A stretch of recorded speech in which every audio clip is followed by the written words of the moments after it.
I'm Chey, and I somehow managed to have a little bit of self-control for about 2 weeks. Ready? Rollin'. Now you might be asking yourself, Chey, what is the self-control you're referring to? Is it cutting out sweets? Is it not buying 87 cases of watermelon? The possibilities are endless.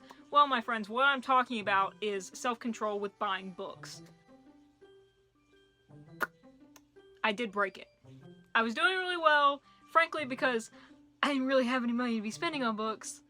But then, I got a really nice paycheck, but I didn't go crazy. I didn't go wild. This isn't gonna be one of those massive, huge, biggest book hauls I've ever done videos. But I did get a few that I want to show off, and it's been a little bit since I did my last book haul, and I just wanted to show y'all what I got, because I'm very excited about it. And because most of the books that I got this time around, like I said, there's only a few of them, all have really beautiful covers. Also gonna be in this video, I did get a package from Stationery Haul. Not sponsored, I just buy a lot of stuff from them because I annotate a lot, and they are where I get my annotating supplies. And I was gonna do this in a separate video, but since there's only a few books in this book haul, I figured I'd just throw this in there too. Because they're related, right? The books, the supplies I use to annotate them, it fits. Let's get to the books first, though. First of all, I want to give a message to the discount stores that sell these books, and I know they're discount stores so they don't really care, but stop putting sticky paper stickers on my books, please. Sincerely, me and book consumers everywhere. Look at this. Yes, this is Maggie Stiefvater's Mr. Impossible, but look at what happened because of the sticky paper sticker on this book. I have tried my best to scrape it off. I'm gonna apply some hand sanitizer or alcohol next and try and keep scrubbing it off. But it hurts a beautiful cover like this. Look how gorgeous this cover is. Absolutely, and then just bleh. Disgusting. Anyway, this is Maggie Stiefvater's Mr. Impossible, and I did not know that this was the second book in the Dreamers trilogy until I had already bought it. Do I own book 1? No. Why did I buy this book then, you may ask? Well, number 1, I loved the Raven Cycle. And number 2, I recognized her as the author. And I was like, ooh, Raven Cycle author. Let's open it up and see what it is, because that looks like Ronan Lynch, one of my favorite characters from the Raven Cycle. Well, turns out, Mr. Ronan is one of the characters in this book as well. It was such an immediate buy, I didn't bother to look at the bottom and see the second book in the Dreamer trilogy. Chey, sweet honey baby pie, honey bunch. Read. Would you just use your eyes? It's kind of exciting though, because that means that there are 2 other books to look forward to collect. I'm hoping that I can find the first book for as cheaply as I found this one, but I can't be mad about buying the second one for as cheap as I did. On the Maggie Stiefvater theme, I bought All the Crooked Saints. This is a standalone by Maggie Stiefvater, and again, it was kind of an immediate buy just because I love Maggie as an author. I have no idea what this book was about. I just know I love Stiefvater's writing. And again, the cover is gorgeous. I did read the back though, and the back was intriguing. It says, "Here is a thing everyone wants. A miracle. Here is a thing everyone fears. What it takes to get one." What a blurb. Not the best blurb I've ever read, but it's intriguing enough, and I love the author enough to where I was like, yeah, this is gonna be a good buy. I feel like I heard a lot of people talk about this when this book came out, because I feel like it came out not long after the Raven Cycle. I could be wrong about that. I don't understand the passage of time. I can't comprehend what days of the week are which or when. Who are you? But I feel like what I did hear is that people generally didn't like this. But then again, I also don't really ever remember this book coming out. But also, I don't tend to listen to other people's reviews of books. I don't know, time is an illusion, I'm gonna read it, I'll let you know if I like it. Oh, and another score for the stupid paper stickers. Look! When I was peeling it off, it tore the paper cover. And now I just have this random white spot in the middle of my cover. Not the biggest deal in the world, obviously. You can barely even tell it, probably, unless I pointed it out to you, or in case you just know this cover extremely well. But still, I notice it. And it's gonna bother me. I'll get over it. I'm a human adult, I'll get over it. Now on to the other 3. I am a classic case of not judging a book by its cover, but obviously being intrigued by the covers. The next book is The Absence of Sparrows by Kurt Kirchmeier? I'll Google that later to make sure I'm saying that correctly. I'm probably not. I'm sorry, Kurt, but The Absence of Sparrows. I believe this is a middle grade book, and honestly, up until about a year ago, I wasn't into reading middle grade. I actually don't think I've read middle grade in a long time, because I felt like I was too old to, but then I realized you're never too old to enjoy a good book. So, I love birds, therefore the cover immediately captured me, because birds. Come join me, my birds! But then sort of the case with, and I have it here because I was just reading it, sort of the case with The Imaginary Corpse, it was the review blurb on the back that really made me read further into this book. The review says, Stranger Things meets Alfred Hitchcock. Will stick with the reader long after they're finished. I've never seen Stranger Things, and hot take, don't care to. I know the concept. The concept is kind of interesting, and I love Alfred Hitchcock, and I love birds, so you got me hooked. From what I can tell, this is about a small town, regular boy, regular family, but then everyone starts turning into glass statues? I'm getting Weeping Angel vibes, which again, is a positive. And somehow, along the way, everyone in this town is turning to statues, there's like a storm brewing, and this kid is somehow convinced that this flock of sparrows that's gone missing is the key to unlocking it all and unfreezing everybody. I'm really curious to see how those two things are connected, if it works out, how it works out. I'll let y'all know. But look at this color blue. Isn't that such a pretty shade of blue? Not even just like the bird shade of blue, but the background cover.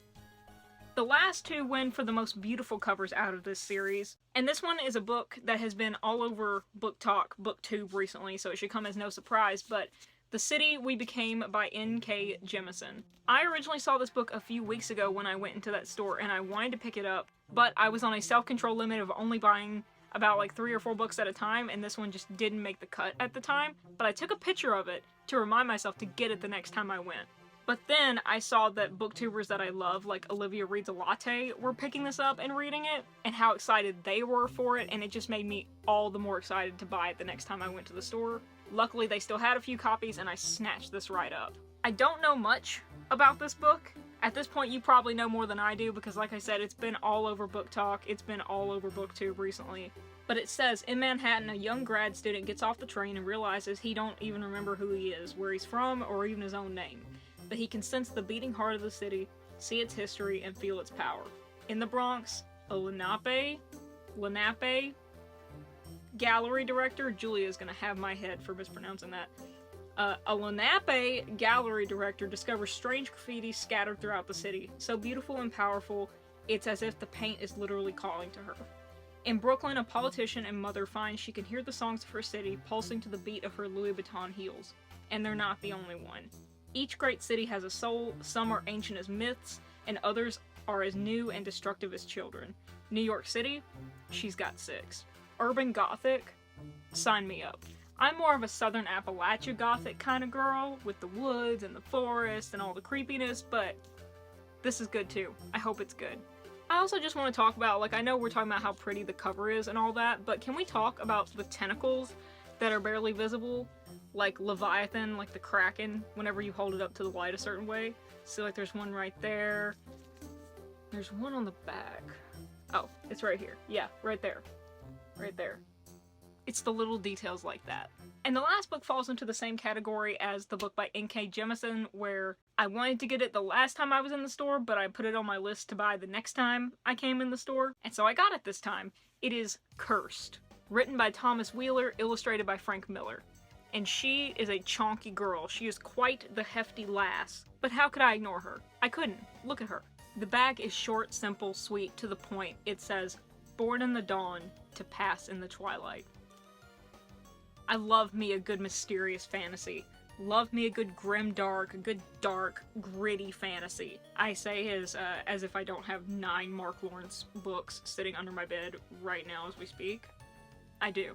I do have about 9 Mark Lawrence books sitting under my bed as we speak. I picked this book up in the store, opened it up, and look at that end page. I kind of wish that the pages had sprayed edges, but I can't complain. I cannot complain about that. From what I can tell, this book is a retelling of the King Arthur, the King Arthur legend. Because it says, "Whosoever wields the sword of power shall be the one true king. But what if the sword has chosen a queen?" I'm excited. I'm excited. I'm excited. I'm excited. I've never been much for retellings. I don't know. It just got me. It got me. I'm so curious. And the illustrations inside are just absolutely stunning. Absolutely stunning. My favorite one, though, I don't have any context for this, but as I was flipping through, I think this might be my favorite. Look at that. He's just a little guy. Right? Alright, that was all the books. Like I said, short and sweet. Just a little mini book haul. Nothing crazy. But I'm excited to read them. I'm actually very, very interested in all the books that I picked up. Can't wait to get to them. Can't wait to talk about them with y'all. But now let's get into my stationery haul. Alright, here's my package from Stationery Pal. I didn't order that much. It was just sort of a resupply of the annotating supplies I use the most, and then a couple little other cute things that I found on their site while I was browsing. First thing we have are these little sticky memos. They're just normal sticky note paper tabs. I'll probably end up using these in my Bujo journals, my planners. I might end up using them in some books too, but I typically like transparent tabs for when I'm annotating. Sometimes in my planners though, especially my YouTube planner where I script out my video ideas or plan out some of my content, I do like to tab it, but I don't want to have to use my annotating tabs. I'd rather be able to use something like this because I don't need as many colors as I typically have in my annotating tabs, which are something like this. I have two kinds of annotating tabs that I have, and I'll get into that in a second. Too many colors to use for a simple Bujo or weekly planner. I thought I'd get something like this where it's just a lot more simple, and I got a couple of these. I think I got 3 of them. Yeah, there we go. 3 of them. They were having a buy one get one free sale, so I think I bought 2 and got 1 free. Something I love about this though is Momo. Just, it reminds me of Asmodeus from Oh Baby because in my head that's what they like to call him, is Momo. Alright, here we are to my annotating tabs. Okay, turn these over, Chey. Get them correct. These are the annotating tabs that I stock up on. As I said earlier, I have 2 kinds of tabs for annotating. These, and then these. These are the ones that I probably use the most, because frankly, I found a bunch of them for sale at the dollar store during the school supply rush, and they were only like 50 cents or like $1 or something like that. Therefore, I have a ton of them, as you can see. And they're fine, they work perfectly. They're transparent enough, they're sticky, there's, I think, 20 flags per color. And I use them for pretty much everything that I annotate. But then I saw these, and originally I planned on just using these tabs specifically to annotate a book series that I'm going to be rereading. It started out as stocking up to make sure that I have enough to tab my favorite series, because it's a trilogy, so I'm gonna need a lot. But honestly, I've just grown to love the color scheme so much that I think once I use up all of these, I'm just gonna swap over to these. I don't know, we'll see. But I ordered 3 of these, or 2 and got 1 free. I don't really remember. This is gonna be bothering me if I don't put it back in the pack. Chey, why are you such a mess? Why are you such a mess, Chey? Jeez. Also, please have mercy when it comes to my nail polish. I work a lot with my hands since I'm a freelance audio engineer.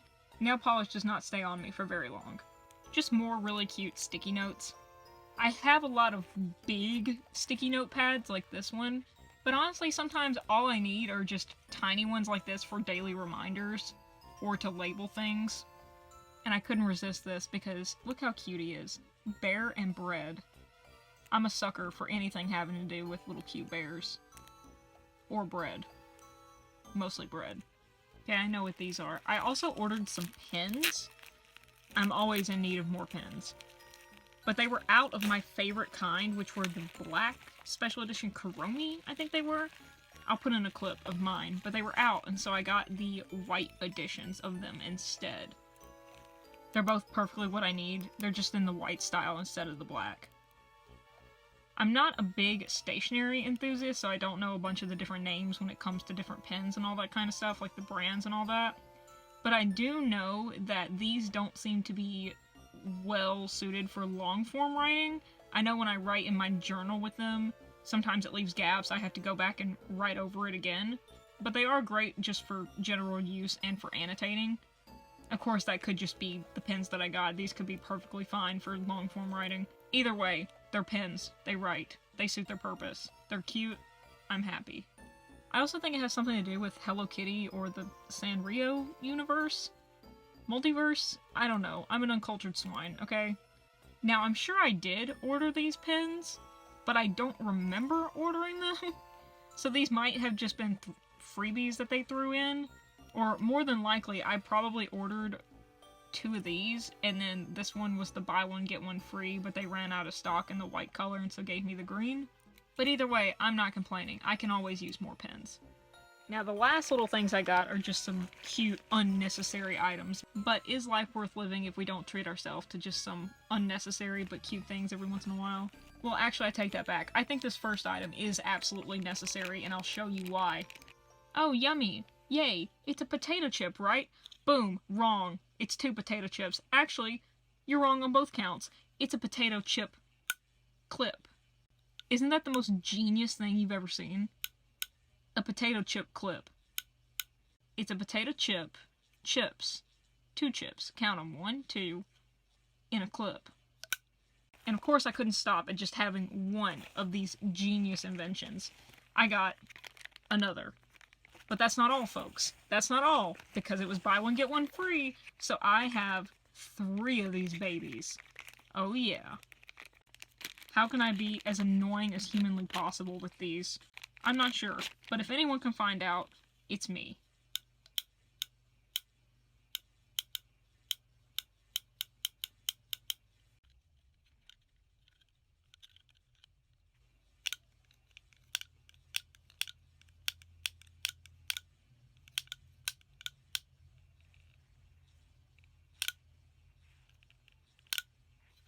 The last item I got, which I was supposed to get a buy one get one free, but this was the last one they had in stock, I'm just glad I was able to grab it, is a toast bread eraser with the smell of butter. I just told y'all I am a sucker for anything bear or bread themed. Do you need more proof? Yes, I was one of those annoying kids at the Scholastic Book Fair at school every year that would buy the funky little shaped erasers with different or weird scents. Why do you ask? How can you tell? Do I still own some of those erasers? Yes. Am I going to keep buying those kinds of erasers every time I see them because I'm a sucker for them? Absolutely. Chey, can we open a bread tie, please? We have a college degree.